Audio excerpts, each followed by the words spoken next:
आरोपीला 3 दिवस लपवून ठेवण्यात आलं होतं असा संजय राऊतांनी आरोप केलाय।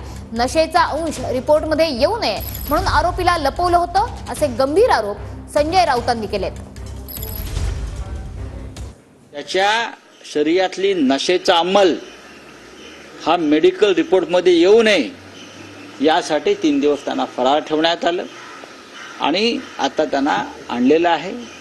पण व्हिडिओ सीसीटीव्ही फुटेज सांगताय की ह्या मुलानं, या गुन्हेगार, त्याचा बापही गुन्हेगार असं मला कळलं, ह्या मुलानं कशी नशा केली होती, कोणत्या प्रकारची नशा केली होती, कोणत्या बारमध्ये गेले होते।